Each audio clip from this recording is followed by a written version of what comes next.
In Midsomer Magna, someone is chopping off the heads of people involved in a film adaptation of the Scarlet Pimpernel. You don't even want to know how they are killing people on the set of Bluey. We're talking tortured love.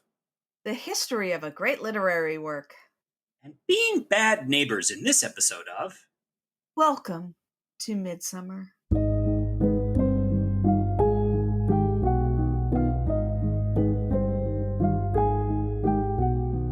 Hello, and welcome to Midsomer, the podcast where we dissect all the mysteries, the murders, and the many weird things about the long-running hit TV show, Midsomer Murders.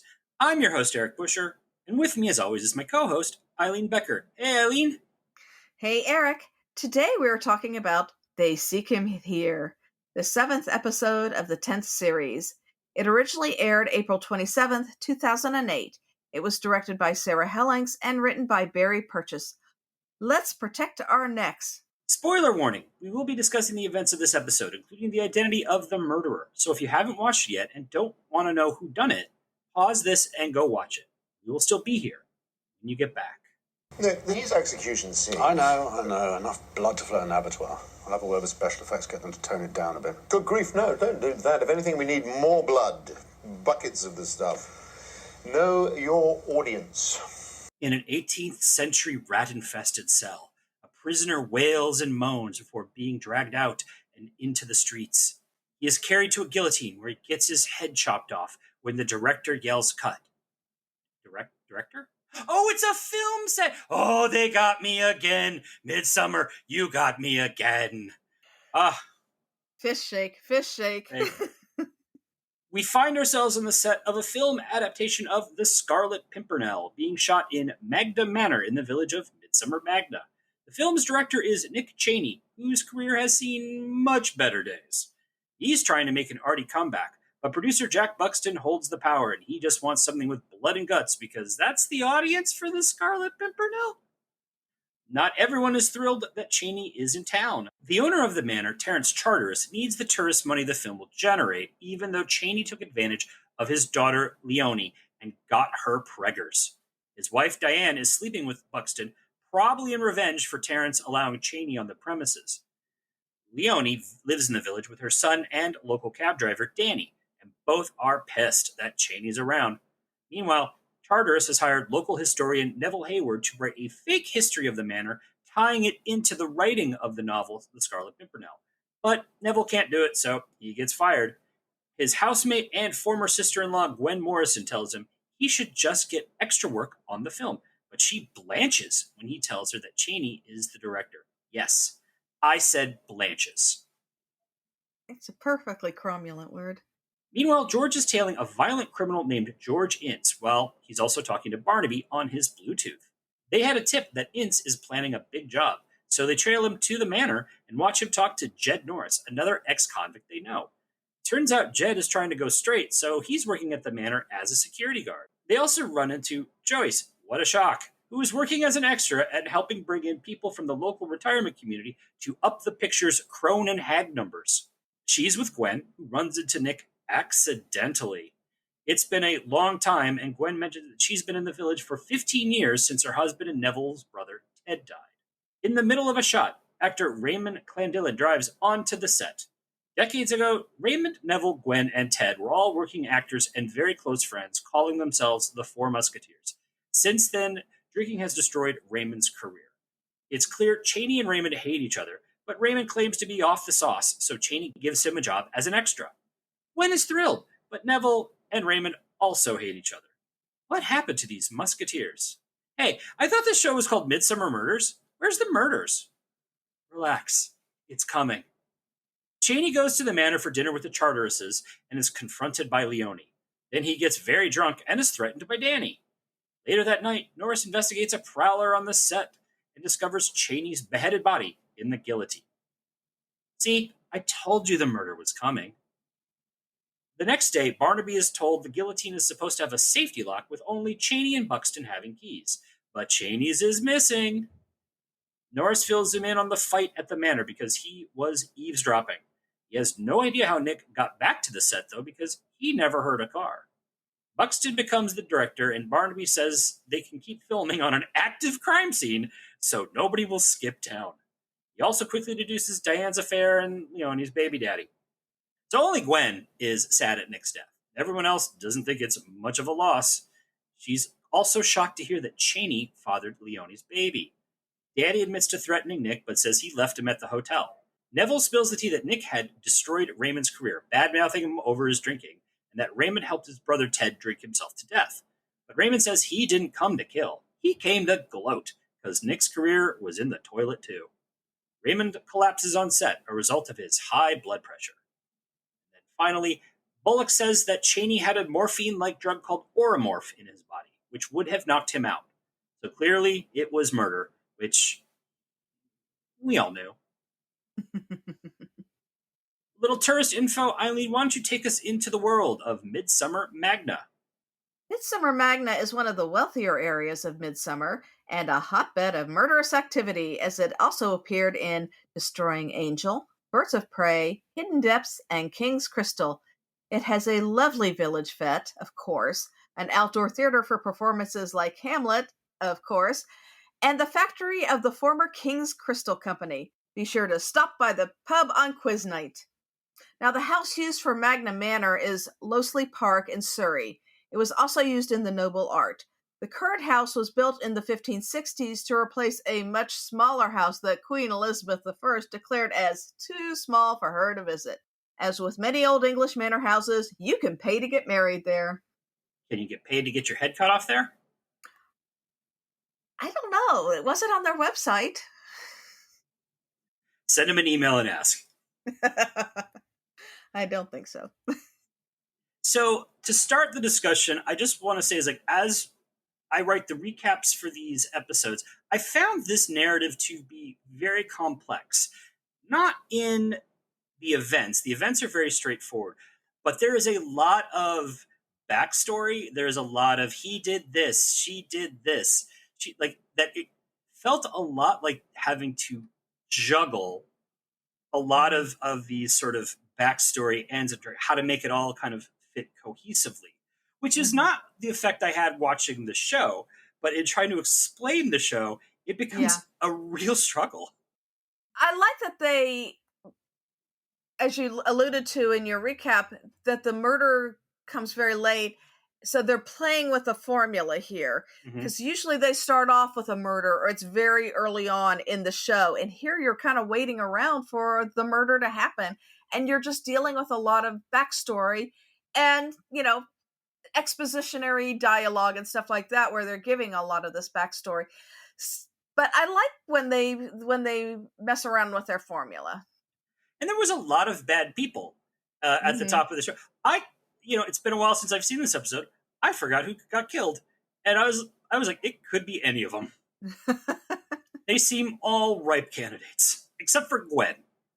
Gwen is actually a character I really like, and I think the actress does a great job with her, which we'll discuss later. But So let's talk a little bit about the film. It is the backdrop of this episode is they are shooting this adaptation of the classic novel, The Scarlet Pimpernel. We'll discuss the history of the novel in a little while, but I have to say that execution was so incredibly graphic.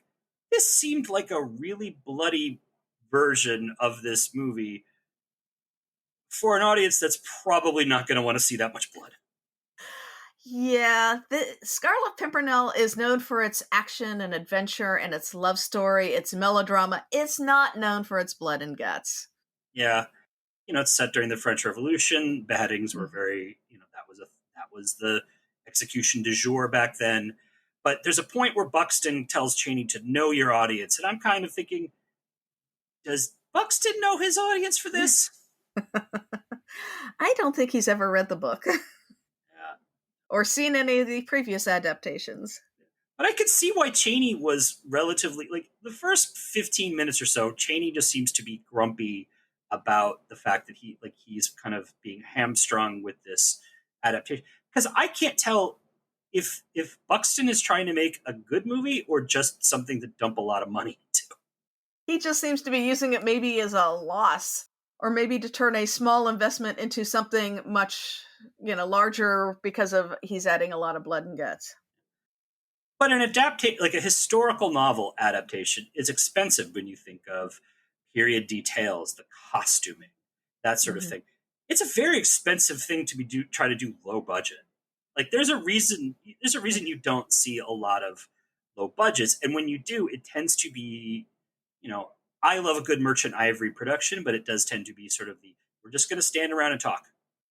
You can't do low budget if you're doing a really bad horror movie, and we've discussed Hammer movies, and a lot of them were historical. So there is a way to do it, but considering how much detail you have to do in costuming, if you were doing it right, which isn't necessarily what they're doing right on this production of the Scarlet Pimpernel, the costuming was pretty bad. How dare you say that about all those well-dressed hags and crones? Yeah, and I love the allusions to the occasional allusions to A Tale of Two Cities, where everybody seems to keep mixing them up with the knitters in the audience of the execution. Yeah, it makes me kind of wonder, were they actually trying to do an adaptation of Tale of Two Cities, and they were like, oh, this is going to be too expensive to use that name halfway through. We're changing it to Scarlet Pimpernel. Because you very seldom do you actually hear them say Scarlet Pimpernel, except maybe at the top. They talk a lot about it early on, and he does allude to the Pimpernel, who the actor playing him you never actually see.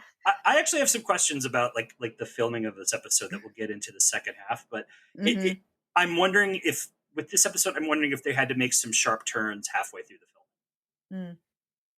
Obviously, during the filming, the producer tells the director they need more people. The classic Midsomer problem. Yeah. If they'd only put out a casting call on the Midsomer Murders fan sites or social media sites, they could get so many people flying over from all over the world to say, I will be in this episode as a fan of this folk music festival. I feel for safety reasons they don't want that many weirdos hanging around their actors. That could be true. I love that Raymond just drives his nice, fancy, old-timey car onto the film set. Because it's clearly they're doing a shot of an open road with a carriage. There should have been people like out of the frame, just stopping traffic every time. I think they have one security guard. How? And that's Norris. But that's just it. Is like the cost of an extra couple of guys on security would stop them losing a take of film and everything like that for a guy that has to drive in and then they have to kind of erase the tire tracks, all this stuff. That's not how films work. Plus he gets cast. Yeah. But also things like the director and the producer are the only people with a safety key for the guillotine. That's not their job. I wonder if they have a props master. Well, it kind of begs the question, why would you build a working guillotine for your film? Yeah, because for the most part, you don't... If anything, safety regulations would have been, you do not have a working guillotine for when you have a live person in there. You wouldn't need a working guillotine for anything. Like you could have, we live in a world post, in the last couple of years, we've had the very famous shooting on the set of Rust involving the actor Alec Baldwin, has had a huge amount of legal complications because there was live ammo in that gun, and you are not really supposed to have live ammo on a set. And if it is there, it is specifically guarded, and there's a prop guy, and they go through all kinds of training. Having a working guillotine, I don't care how low budget film yours is, there's absolutely nothing you need. If you're faking stuff getting their heads chopped off, you don't need a working guillotine because you're going to have incisions on these dummies' heads anyways. It just drops right off. Yeah. But then we wouldn't have an episode. Well, I'm just saying if the proper safety precautions around Midsomer might result in a lot less murder. Well, cheese storage, that's something we can get into at the proper time. I also did just kind of love it when the executioner's mobile just goes off. I'm like, man, why do you have your phone? That was pretty classic. Yeah. Did you catch the line? I believe it was by Charteris where he describes the area as full of yokels and inbreds, and I'm like, you're not exactly wrong. Yeah. Yeah, that's pretty much the whole Midsomer population. I love the logo on the taxi service called Danny's Dial-a-Bus. That was genius or stupid. I can't decide which. It's a fine line. It's a fine line. Now, as many as you know, the title "They Seek Him Here" comes from the poem that Sir Percy Blakeney recites about the Scarlet Pimpernel, which is, and I will do my best Leslie Howard impersonation here. Or not. Or not. Because every time I try to do a British accent, I end up sounding like the Lucky Charms mascot. And every time one of us does it a British accent, we lose British listeners. They seek him here, they seek him there, those Frenchies seek him everywhere. Is he in heaven, or is he in hell? That damned, elusive Pimpernel. Send all complaints to Eileen Becker at gmail.com. But since you're bringing up the poem about the Scarlet Pimpernel, Eileen, why don't you take us into your history corner, all about the Scarlet Pimpernel?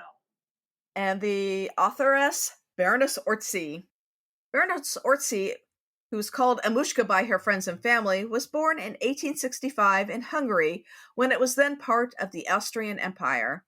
Her full name was Emma Magdalena Rosalia Maria Josepha Barbara Orczy. With that many names, you just know she came from the upper class. Her father was Baron Felix Orczy de Orczy, a nobleman in the court of Emperor Franz Joseph. She grew up steeped in the romantic sentiments of the time, though through the lens of the aristocracy. When she was 3, the farm workers on her father's estate set fire to the barn and stables during a lavish masquerade party celebrating her sister's 5th birthday, an event that would have a profound effect on her. The family fled Hungary in fear of peasant revolts in the wake of the Industrial Revolution and traveled around Europe. When Amushka was 15, the family settled in London. Amushka, who did not speak English when they arrived, was proficient in 6 months. Her father composed music for the orchestra, and their house became a salon that hosted artistic types, including composers like Liszt, Gounod, and Wagner. Amushka had artistic aspirations, but apparently no ear for music. She attended art school, and some of her paintings were exhibited at London's Royal Academy, though she soon realized that she was just mediocre. She did, however, meet Montague Barstow, an illustrator and the son of a clergyman. They were happily married for 48 years. They didn't have much money, and Amushka worked as a translator and illustrator to supplement their income. She started writing soon after their only son was born, and The Emperor's Candlesticks was published in 1899, but it wasn't a success. She then started writing detective stories for the Royal Magazine, which garnered her a following. Her next novel, In Mary's Reign, involved intrigue and a love story with Queen Mary I. Published in 1901, it did better than her first novel and was republished later as The Tangled Skein. In 1903, she and her husband wrote a play based on one of her short stories about an English baronet who rescued French aristocrats during the French Revolution. The character of Sir Percival Blakeney was conceived while Emma was standing on a platform in the London Underground, and the Scarlet Pimpernel was born, though inspiration can also be seen in the real-life person of Dandy Beau Brummel. The play was written for the actors Fred Terry and Julia Neilson and opened October 15, 1903, in Nottingham, but to little success. Emma also wrote a novel version of the story under the same title, but publishers were not interested, despite the modest success of her detective stories and previous novel. Fred Terry, however, loved the play, and the third act was rewritten. When it opened in London's West End on January 5, 1905, audience went crazy for it, though critics derided it as old-fashioned. The novel was finally published as well, and Baroness Orczy was a success. The Scarlet Pimpernel introduced the hero with a secret identity, a character that would go on to inspire Zorro, the Shadow, and of course, Superman and Batman. Marvel Comics legend Stan Lee was quoted as saying, "The Scarlet Pimpernel was the first superhero I had read about, the first character who could be called a superhero. The foppish Sir Percy has no special powers and hides behind a rich playboy exterior, just like Bruce Wayne. After each rescue, he leaves behind a calling card with a red flower, the Scarlet Pimpernel, which inspired Zorro's Z and Batman's Bat Signal. The love triangle between Marguerite, her husband Percy, and the elusive Pimpernel can be seen echoed in the relationship Lois Lane has with Clark Kent and his alter ego of Superman. The Baroness and her husband were now able to live a life of luxury and travel. She wrote many sequels in the series, the last published in 1940, focusing not only on Percy, but also the other members of the League of the Scarlet Pimpernel. She was a big supporter of the aristocracy and of British imperialism, which was then in decline, and the books have a touch of British propaganda to them for her adopted homeland. She also wrote racy historical adventures and detective fiction.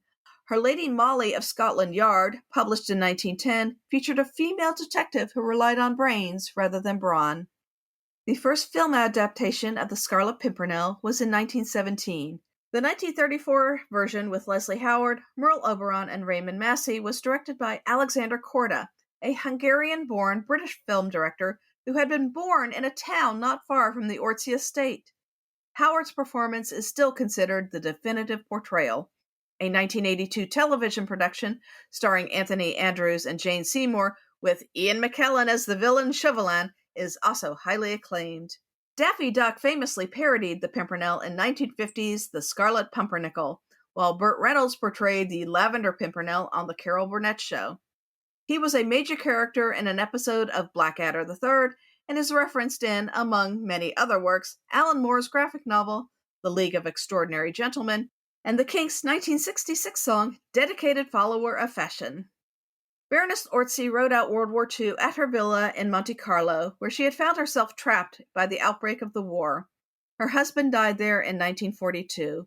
Alone and unable to travel, she wrote her memoir, Links in the Chain of Life, which was published in 1947, a few weeks before she died in the very Midsomer-esque town of Henley-on-Thames, about half an hour from Corsten's stand-in, Tame. Did she die by guillotine? She did not die by guillotine. Thank you for that, Eileen. Let's go into our cast highlights. Jonathan Moore played ex-con Jed Norris. Now, Moore has a lengthy career as an actor, writer, and director, and he has earned raves for his work in plays like Two Graves, Street Captives, and Holding Fire. Recently, he collaborated with Stuart Copeland of The Police on an adaptation of the novel The Invention of Moral. On screen has appeared in My Beautiful Laundrette, Bergerac, Bleak House, and Holby City.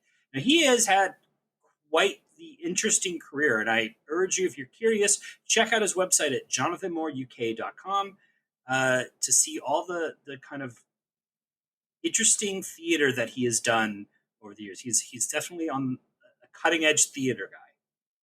Kieran Bew played defensive partner Danny Twyman. He trained at the London Academy of Music and Dramatic Art, otherwise known as LAMDA. He was also a competitive fencer as a youth, coming in 21st in the Cadet World Championships in 1996, which led him to working as the fight choreographer for Mark Rylance's classic stage version of Hamlet. Now on screen, he's appeared in Alien vs. Predator, Green Street, Da Vinci's Demons, and The Street. Now, he's currently a series regular in the Max series Warrior, and he's going to appear in the next season of House of the Dragon. Emily Hamilton was our charity shop entrepreneur, Leonie Charteris. Now, according to Wikipedia, she's a British actress. And that's all it says. Kudos to her for keeping her digital footprint so small. She's appeared in The Buccaneers, City Central, Always and Everyone, Making Waves, and The Bill. Her most recent role on screen was in the 2016 short The Last Dinner. Jay Villiers was guy who needed his head cut off, Nick Cheney. Now, he doesn't even have a Wikipedia page, so he's outdoing Emily on that front.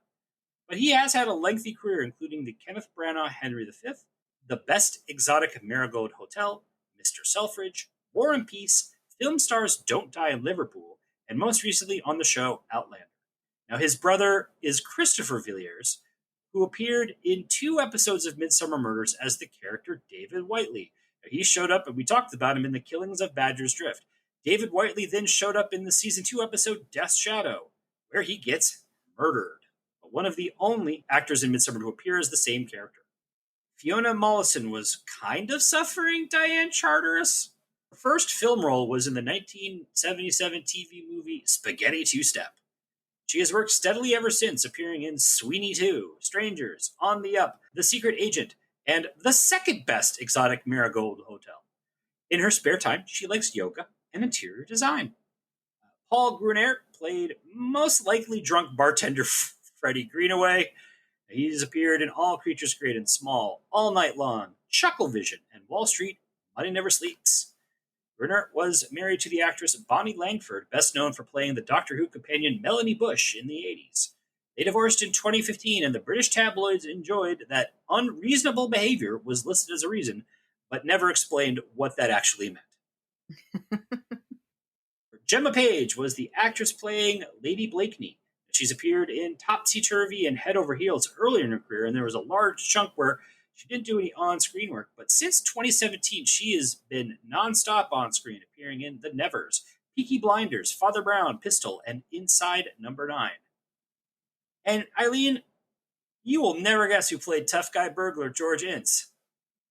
Seriously, you won't. They didn't credit him. Wow. And whoever did it has not grabbed the credit on IMDb or anything. There's no listing for it at all. So wherever you are, George Ince, hope you're doing well. This is what happens when they don't give you any lines. But he's so prominent. I know.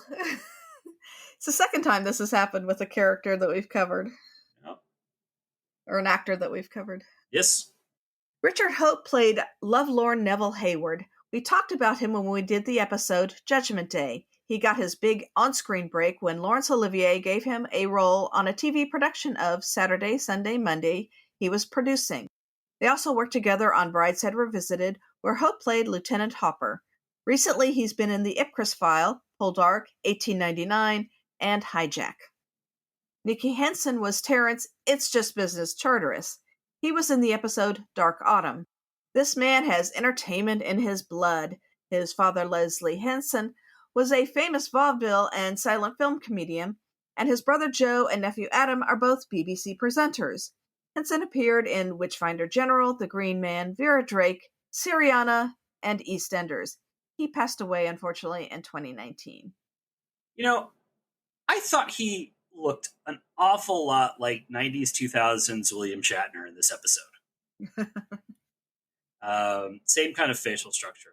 But I loved that moment when Barnaby and Jones interrupt his date and tell him that they foiled a robbery, and his face just has this twitch of just like a robot at Westworld malfunctioning.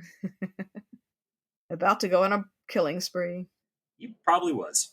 Now, it is a bit of a Dark Autumn reunion because Mary McLaughlin, who played Gwen Morrison, also appeared in that episode. She studied at the Bristol Old Vic Theatre School and had her on-screen debut in 1982's Gyro City. She appeared in the Ruth Rendell Mysteries, EastEnders, Castles, Home Time, Doctors, and most recently in Trying. I thought she was very good in this one. She really kind of stuck out with me when I went back to rewatch, and I just said, oh yeah, she was that character that I really liked in this one. Yeah, I thought she was great. Matthew Marsh was Jack may not know his audience, Braxton. He's also in Painted in Blood. He's a prolific character actor who's appeared in Smell a Sense of Snow, MI5, The Iron Lady, Dunkirk, The Crown, and most recently in Tetris and Django. His brother Joe is a founding member of the UK synth band The Beloved. Adam Farr was a police constable in this episode. He also plays a PC in The House in the Woods and The Animal Within. He's a character actor who also appeared in small roles in New Tricks, The IT Crowd, and Hudson and Rex. This is Chris Wilson's first uncredited appearance as a police SOCO officer. He will go on to appear in an uncredited role in every Midsomer Murders episode after this one, all the way through the end of Series 22. He's appeared in 74 episodes, just 2 less than Barry Jackson, but almost 20 more than Neil Dudgeon. The Series 23 episode, The Dead of Lies, he has another uncredited role as the mayor of Midsomer. Clearly, this is an inside joke. No idea how Chris got such a sweet gig, but Chris, if you are listening, we would love to have you on our podcast. Seriously, Chris Wilson, or if anyone knows Chris Wilson or wants to get word to Chris Wilson, we would love to interview you because If you've been on 74 episodes, there's got to be a lot of fun little behind the scenes knowledge that we would love to hear. Oh, yeah. Making it our mission. Actually, you know what? Once we start promoting this episode, hashtag get Chris Wilson. Now, our village star this week is Desmond Barrett, who played Ham Raymond Clandillon. Barrett also appeared in the episode Murder on St. Mally's Day. Barrett is Welsh and has an extensive theater career. He won an Olivier Award in 1992 for Best Comedy Performance in Shakespeare's Comedy of Errors, and he was nominated for another in 2002 for his work as Falstaff in Henry IV. He lost to Midsomer alum Toby Jones. He also appeared in A Funny Thing Happened on the Way to the Forum, Wicked, and The History Boys. He seems to prefer the theater more than on-screen work, but he has made memorable appearances in A Midsummer Night's Dream, Patrick Stewart's version of A Christmas Carol, Northanger Abbey, and most recently in It's a Sin. He's a member of the RSC and apparently loves performing pantomime dames and does it a lot. I think he does a really fun job in this episode dancing. He dances the fine line between over the top and subtlety. There's moments where he is clearly overacting, but it meant to overact. Like, I think that's hard for an actor to do. It's sort of the same thing as, like, it's hard for actors to pretend to be drunk. Yeah. Because everyone wants to go with the character of, like, when in reality, most people, when they're drunk, are trying really hard to not sound drunk. Yeah. And in the same way that there's moments in this episode where he's clearly kind of overacting or trying to act badly. Mm-hmm. And which is a hard thing for an actor to do. You know, he's trying to do a good job of acting badly. Yeah. Yeah. And I thought you really feel his rage at the end. Yeah. Yeah, I think he does a really great job. But I was shocked researching him how few actual on-screen credits he has. I think he only has like 13 or 14 for a guy who's been doing theater work since the 80s. Yeah. That is one thing, that British actors spend more time doing theater than American actors do. And I think it really shows in performances. Well, we're going to take a break here. We'll be back in a moment with the second half of They Seek Him Here. And we're back. Let's check in with the second half of They Seek Him Here. When I was driving Clandillon to the hospital that time, there were roadworks, there were diversion, but he knew the way around them, because he'd been there before. Is he suffering from terminal cancer? Any way of confirming that, George? A post-mortem? Well, use your clout with the hospital. Not in my remit. Thank you, George. Thank you. So Barnaby and Jones have uncovered an insurance scam going on at the manor. Charteris has filled the manor with fake antiques and hired Ince to steal them so he can claim millions in insurance. They tell Norris that he's the one being set up for a fall guy, so if he doesn't want to be a mug, he better come clean and help them. After watching an emotional performance at the shoot, Barnaby talks to Neville, who admits he's in love with Gwen. Duh. But the feelings are not reciprocated. Double duh. Gwen tells Barnaby that she suffered 3 miscarriages during her marriage to Ted, which caused him to drink himself to death. However, one of these miscarriages was actually an abortion from an affair with Nick Cheney that left her pregnant. But apparently, what she doesn't know is the miscarriages weren't the only cause of Ted's depression, because Raymond corners Neville and shows him a note that Ted received that revealed Gwen had aborted Nick's baby. Raymond has finally figured out that Neville was the note sender, sending it to his own brother in the hopes of getting Gwen. This causes Neville to spiral, begging Gwen to run away with him so they can be together. She rejects him, so he lets her know that, yes, Ted did know about her affairs. She goes to Raymond for comfort and a drink from his flask. Later on, Raymond is driving in his car when he has another episode and almost crashes. Barnaby happens upon him and gives him a lift to the hospital. Barnaby asks him why Gwen doesn't hate him the way Neville does, and Raymond says it's because they loved the same man.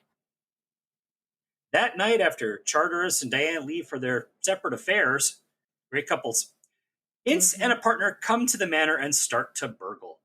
But they are busted by Jones and the Midsomer Popos. They also arrest Charteris and thank Norris for switching sides and aiding them. It's at this point that Norris bothers to tell them that someone tried to break into the prop room earlier that night, but Norris and the constable on duty checked it out, which means that the constable left the guillotine alone. Uh-oh. They race to the set and find Gwen decapitated. The detectives look for Neville, but he packed up and left the previous day. Raymond shows up to Gwen's house to get a ride, and they break the news to him. He seems shocked, telling them about the abortion note and how he had threatened to tell Neville, but he says he would never really have done that. Raymond understands the guilt and the threat is the best revenge when it comes to Neville. Neville ends up having a rock-solid alibi, and the detectives find more Oromorph in Gwen. They're stumped. They sit around trying to work out just how the killer could have gotten a passed-out Gwen all the way to the guillotine in such a short time frame, because the constable was only at the prop room for a few minutes. Until Barnaby realizes that the body was already at the guillotine. Here's when we get the reveal. Raymond is the killer. Oromorph is used for cancer treatment, so Barnaby puts two and two together that Raymond must be dying because he knew where the hospital was and that he is here to get revenge on the people that helped kill his great love, Ted. He picked Nick upside the hotel in his silent car, which is why nobody heard him arrive to the set. He gave Nick some drugged booze in his flask, knocking him out. He blamed Gwen for having an affair and knocked her out earlier in the day, then hid her body in a cart under a bunch of mannequins and parked it next to the guillotine. Neville must be next on his list, so they head to the set where Raymond has him in the guillotine and is ready to chop chop. Barnaby tries to talk him down while Jones sneaks up behind him, but Raymond hears Jones coming. Barnaby tells him that killing Neville would ease Neville's suffering. Well, that's enough to get Raymond to spare him.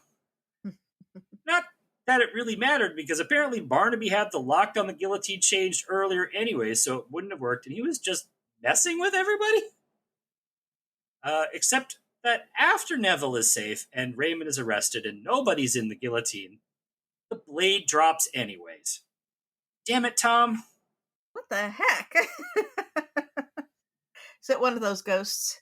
Yeah, it's just that classic just joke of the blade falling down and they stare behind and then they just keep walking away. Yeah. So Raymond is our killer. His motive is the Midsomer classic love. But I thought it was interesting is like how his desire to get revenge masks his own feelings of guilt. Yeah. Yeah, because he blames everybody else except for himself as far as, sitting around drinking with Ted and on those long nights. He's blaming Nick and he's blaming Gwen, but he was there. I love that line, how little someone will settle for love. Mm-hmm. It was a beautiful, beautiful bit of writing there. Yeah. Is Raymond a great actor? Neville certainly was when he Yes. did that scene. And one suspects that Gwen is because, she's Gwen and her Lita was apparently legendary. But I don't know. I mean, he's kind of that classic over-the-top actor prototype, Yeah. He's a ham. Yeah. But even when he's not, like, supposedly not acting, like the scene where Barnaby and Jones tell him that Gwen is dead, I was like, his grief seemed so forced and over the top. Yeah. And as an actor, he did a great job doing that. Exactly. Yeah. So his motives for murders are based on events from 15 years ago. Now, for some reason, no one ever actually talks about. They talk around the thing, but never at the thing. It's just like, oh, well, you know what happened in the past. I can't talk about it. It's that way of mystery writing where they try to keep the reveal. People don't talk like this. No. But they have to keep, like, we don't want to reveal too much too soon, so we have to, like, just talk around a thing. It drove me nuts. Yeah. And that is one thing I don't like in mysteries. If it's too heavy-handed in some mysteries, I will not finish that mystery because it's basically, and this is normally when I'm reading a mystery rather than watching it, because it feels like a cheat on behalf of the writer to the reader. It's like, oh, we can't discuss this. Say no more. It's like that thing that happened that time. Do you remember? It's like, yes. It's like, wait, what? Yeah. Speaking of something they talking around the thing, Did they ever actually use the term abortion other than the note? I don't think so. I think that's the only time. That's that I like it was taken care of. Mm-hmm. Had a fake, like a miscarriage, but it was not really a miscarriage. Like they never. It was interesting. I thought the choice to never actually use the word abortion, but then it's clear as day in the note. Yeah, yeah. Gwen, I thought, was an interesting character. I obviously torn, still in love with her husband because apparently Gwen hasn't had sex for a decade and a half. She liked sex. Yeah, it was interesting because you felt that she really did love Ted, even though she had affairs and everything, but that she did love Ted and that she missed him. But she was a very sexual being as a younger person. And that came through apparently in the role she took in the act, the way she interpreted them. But then all of a sudden it's like Ted's gone and I've given it up. She's definitely not sleeping with Neville, and obviously nobody else in town. Otherwise, there would have been gossip about that. Yeah, that was like sort of the subtle mastery of Raymond's plan of just these subtle. He knew how to like stick the knife in slowly with Gwen. Like, oh, you used to like before you know the reveal, it's like, oh, it's just a friend kind of making like a fun joke. But when you realize it's like, oh no, he's pointing out her affairs. Yeah. He's like, you cheated on Ted. That was like interesting. And sort of like these little, like Raymond could just make these little subtle things with her, pushing her grief button. Yeah. Again, it's sort of like, what would people do for love? Neville, he loved Gwen so much that he was willing to tolerate drinks with Raymond. Yeah. Yeah. Not for long. Not for long, yeah. I was going to say he walks out fairly quickly, but Raymond blames Neville a lot, and I can understand in some way why, but Neville, for me, was a very sad character as well as Gwen, because he lost a brother, and the woman that he has apparently been in love with for probably longer than the 15 years that she's been a widow, that whole triangle there is very sad, and the fact that she has never felt about him in the same way that he has felt about her, and he finally has to leave. Well, I mean, it's messy. That whole friendship is messy because if you think about it, so Neville has always been in love with Gwen, probably jealous of his brother. Gwen loves Ted, but if at some point, like as she says, like the miscarriages drove Ted to drink. So Ted's drinking probably, left her feeling alone and isolated. And she lashed out, by having an affair with Cheney, which ultimately left her pregnant and probably with a viable baby, but she couldn't keep. Yeah. And then, Neville's jealousy, Neville knew. So Neville's jealousy, like choosing Cheney over him leads him to like lash out at Ted, who then kind of goes for comfort with Raymond and the booze. And Raymond probably also had a lot of unrequited love for Ted prior to the drinking nights, but that was like the only way he could really share time with the man he loved was getting him drunk. This was not a love triangle. This was a love, I don't know. This was octagon. This is a toxic friendship that was definitely added to and fated. It was definitely fated to fall apart. Yeah, because there are the five of them. The four Musketeers, and then Nick Cheney, who was, I guess, the director. On the periphery, and it was all just so entangled with each other. Yeah. And love and unrequited love and in hate eventually. But what do you think his ultimate plan was? Because there's no way he could have come to the set knowing that there would be a working guillotine. No. And yeah, because he discovers it pretty quickly. I don't know. Was it opportunistic that he just happened to discover it? Did he have another plan involved and said this would be more dramatic because I'm a ham and I will do this in the most dramatic way? Who knows? And it's interesting too, is like even in his choice, like he's also he picks a very violent, bloody way, but that would actually also require him to drug the person because, he's sick. He's unable to, like, fight them, carry them up on the thing. Whereas, running up and stabbing him probably would have done the trick just as easily. Yeah. Like, no one's going to expect that to come from him. Yeah. Or, slipping a little poison in the tea, Yeah. The classic Agatha Christie method. But yeah, the guillotine was very dramatic, and it made for a very visual way for them to be killed. Yeah. Which, it is an outstanding, it's what you remember about the episode is, oh yeah, that's the one where everybody was killed by the guillotine. That is the strange kill. Yeah.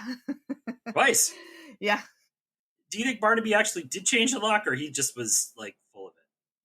Oh, I think he did, because he's not prone to lying about stuff like that. I just think maybe the locksmith didn't do a good a job. I mean, if he was hiring Norris, maybe Norris didn't really do it.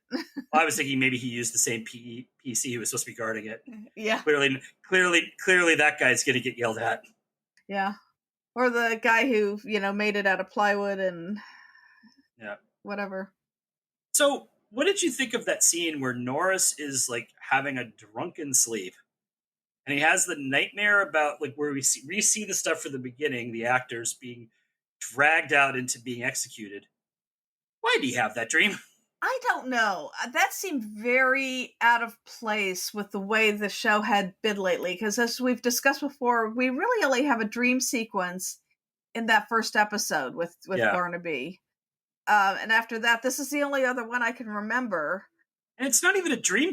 It's not even a dream sequence. It's just they just rework the footage from the beginning. Yeah. To affect Norris, but I guess maybe it is like he might have a guilty conscience, but it was also just like it seems so pointless because he wasn't really involved in the murders at all.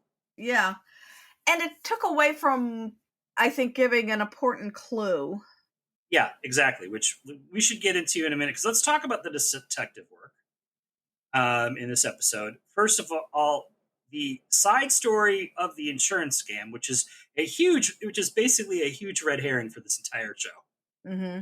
Because it has absolutely nothing to do with any of the murders. It's just there. I found it hard to understand. So was Norris in on it from the beginning? It sounded like he may have been. The way they talk about him switching sides is that he may have been in on it, because otherwise, why would Charteris hire him? He's an ex-con. He obviously wanted the appearance of a security guard without actually having a security guard. Yeah. So hire this guy and have him sit there and fall asleep on the job and basically do a crappy job at it. Yeah. Who ratted? Because at the beginning they said they got a tip. It was like, who ratted on Ince? Because Ince is going to want to know. Yeah. Yeah. Probably Norris, but I did like the fact that Jones used his family knowledge once again to identify the fakes. Yeah, he knows how to identify fake furniture because his father or grandfather was a cabinet maker. His grandfather, I believe it was. Yeah. But he doesn't know how to tail anyone because he is so close on Ince's tail. I know. Like they know it. Like if they know Ince face to face, Ince knows them face to face. So just lean back a little. Yeah. Yeah, they weren't very subtle about their trailing techniques. But Fancy Jones with his Bluetooth and BlackBerry. I'm not which obviously top tech at the time. Yeah, that was top tech at the time. Yeah. It's just such a weird thing. He's like, I'm on my Bluetooth. And he also, that scene where Jones is in his, fancy red turtleneck. Yeah. No wonder Stephen falls for him off the bat. First Stevens appearance. Yes. First appearance of D.I. Stevens, or future D.I. Stevens in this episode. Get the first... We don't really get to see her interact with Jones much, and that was really... that their dynamic was so key in the next couple of seasons. Yeah. But before, I just want to point out, all this talk about Ince being so violent, right? Yeah. Quit pretty easily. He got arrested. Yeah. He's like, okay, I'm busted. Yeah. Wah, wah. Nothing like, you guys don't have guns. Yeah. I have a feeling he realized that he could give up the bigger guy and get a reduced sentence. Yep. As I mentioned in the first half, I have a feeling that there might have had to be some reworking of some of this episode, like maybe more involving Scarlet Pimpernel, because so during the reveal, Barnaby says that Raymond knew that that when he drove Raymond to the hospital, there was a lot of like closed roads and like road work, and Raymond knew how to navigate it all, which means he had been there before. Mm-hmm. We didn't see that. No. And that for me was the cheat on the clue. Yeah, it not only it felt like a cheat, that I'm wondering if they shot stuff clearly out of order, mm-hmm. and that they may never have gotten that shot. Yeah. But also it makes me think, just like, did they do some reworkings in this, that there was, because they had to insert Scarlet Pimpernel stuff, other stuff had to kind of go on or they just sort of wrote some stuff to justify things? I don't know. For me, the Scarlet Pimpernel thing seemed pretty steady throughout it. And the film did. Yeah. But it's not like they really, I don't recall them like saying a lot of, like, they don't say the Scarlet Pimpernel. I don't recall them using any of, like, that scene where Neville is reading with the actress. I think it's a lot of Madame and Monsieur and all that stuff, but I don't recall them using names. Well, no, they call her the actress who was playing Lady Blakeney, and the wife says, "You're Lady Blakeney, who you're going out with tonight." And Neville is writing a history of the manor, of Magnum Manor, where it's tying in Baroness Ortsey going there and being maybe inspired by it. It's obviously a fake history. But that's kind of what I mean. A lot of it's at the front half. Yeah. And a lot of it's like at the top. And there are not that many scenes where they actually say Scarlet Pimpernel or like have a clear reference to the Scarlet Pimpernel. So I'm wondering if they did sort of change it. Again, like Tale of Two Cities, like, like the peasants like wanting these heads getting lopped off. I just think it was more that the director or the writer didn't really know the difference between the Scarlet Pimpernel and A Tale of Two Cities. Obviously, Raymond confused them. They are the two great novels of the French Revolution. They're easy to get mixed up. Are you saying a Midsomer writer didn't do his research? I'm not saying the Midsomer writer didn't do it. I'm saying the writer of the film didn't do the research. that may be fair. Yeah. So I think Barnaby has a steady side gig as a film director. The way he knew to use Neville to get not only did he seem to know that Neville could do a really good bit of scene work there, but knowing that he really could get those emotions out of him. Yeah. Yeah. He knows people. It's an interesting Barnaby episode. It is an interesting Barnaby episode. There's not much for Jones to do other than identify fake furniture. And speaking of some police work, they were such assholes to Norris, and he kind of like, he says he's going straight, and they're just like laughing at him and stuff. And it's like, well, maybe he is. I mean, maybe he is reformed. That is what is supposed to happen. And you guys are making fun of him. That's not being a good policeman. I want it to be known that this is a first where Eileen's the potty mouth and I'm not. Oh, I mean, look, Norris is an ex-con. He is clearly connected with a violent criminal. They're doing their standard tough cop thing. Mm-hmm. And an interrogation in an animal head room. Yeah. Which was so Midsomer. Yeah. Yeah. But I think he was just kind of a jerk at the end, because he's like, I wanted to see what Raymond would do. And it was like, well, you were kind of gambling that lock held, and you would have been wrong, Tom. Yeah. That moment when he looks at the severed head, and he is clearly affected. Yeah. Which is not something you really see him get kind of affected by the blood in the guts. But yeah. I think since he knew Gwen and liked her and knew that she was a friend of Joyce's, that really affected him. Yeah. Well, he even was affected by Cheney's head. Yeah. He didn't know Nick at all. Yeah. It's a pretty gross way to come across a body. Over in Corner, a really fun Bullock Barnaby moment towards the end of the episode as George trying desperately to get out of the office. And then Barnaby asks him to help him get someone's medical records from the hospital. Repeat, someone's confidential medical records. A living person's confidential medical records. This is not, we need to know get the medical records of this victim. This is a living person that they are going after. That violates a few rules, as far as I know. Well, as Bullock safely states, not in my remit, Tom. Yeah. What he's really trying to say is do your own crimes. Yeah. Break into another house without a warrant, Tom. Yeah. It's your hobby. It's your passion. Yeah. It's your true love, Tom. Not having a warrant, doing what you want's your first love. Then Joyce. Then maybe Cully. Speaking of Barnaby's love for his wife, Joyce, we get a bit of Joyce in this episode, obviously working as an extra. But the big reveal here is that Barnaby and Joyce seem to know and are very friendly with Gwen and Neville. Mm-hmm. We don't get sort of like he's comfortable enough to first name her. He's comfortable enough to oh, hey, how's it going? All that stuff. Mm-hmm. He has no idea about their backstory. Yeah. I have a feeling Joyce probably knew all this stuff, but he never asked Joyce about this stuff because she would have been hanging out with them and he would have been off abandoning her at another restaurant, for a date night. And she would have maybe called Gwen and said, hey, he abandoned me again.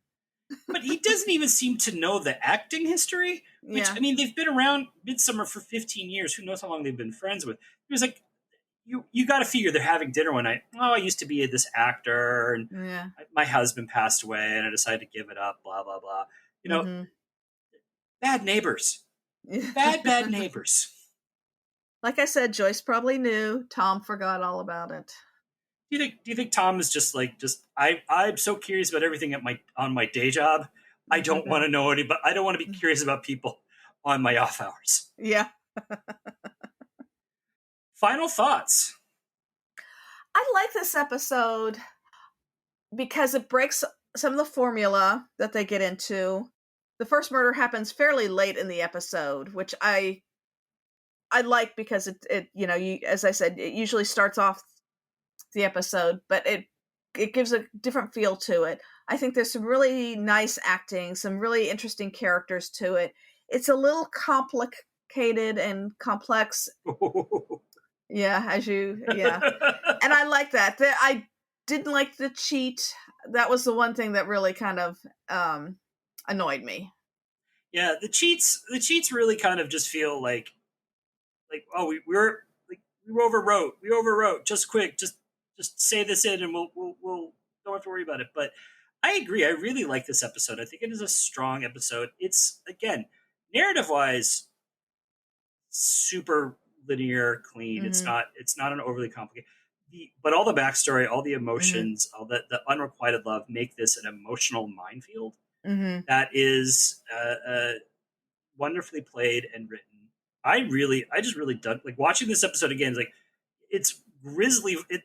The fake violence it's interesting. The fake violence of the movie set is way more grisly than any of the actual violence we see with the actual beheadings, which seems very anti-Midsomer. Should have been the other way around. But no, I think this is a really great episode. Yeah. Before we get to the outro, a couple quick housekeeping things. Number one, we are rapidly approaching both our second anniversary doing this show as well as a milestone in downloads, and we wanted to kind of celebrate by throwing it open to our fans. We want to hear either how you came to fall in love with Midsomer or what your favorite episode of Midsomer is. So please email us at welcometomidsomer@gmail.com or reach out to us on our many social media threads. We would love to do a special episode just including as many of our listeners' talking about their favorite episodes as much as possible. We think that would be a lot of fun. Yeah, I would love to hear more of that. Yeah. And we are not kidding on the Chris Wilson interview. We want to do an interview with Chris Wilson, probably because he's the guy who's done the most episodes that we'd ever actually be able to get on this show. But I just think it would be a lot of fun to talk with him. So if seriously, if anyone knows Chris Wilson, please point him in the direction of us. We want to speak to him. That's everything that we wanted to talk about. We want to thank everyone for listening. If you have anything you want to discuss about They Seek Him Here or Midsomer Murders, you can email us again at welcometomidsomer@gmail.com. If you want us to use the email in the show, please say so. We really can't use it unless you say okay for air. We are also Welcome to Midsomer on Facebook, Instagram, and Threads. We are on Threads now, keeping it in the metaverse. So I guess you know who we're rooting for in the Zuckerberg Musk death match. Neither one. It's all a death for democracy. Please follow us at any of these things. If you like what you heard and you haven't subscribed to us or rated us on iTunes, please do so. It helps people find us. Also tell your friends about us. We're going to be back next month. So we hope you will join us again. As we take the road out of Midsomer, we want to thank you again for listening and remind you that in Midsomer, making a movie can be murder. And usually is. Welcome to Midsomer is produced by Eric Buscher and Eileen Becker. All clips in this podcast are used in compliance with the U.S. Copyrights Act Fair Use Exemption 4, criticism and commentary. Our logo and podcast art were designed by Smeedrai. Our theme music is by the infamous Space.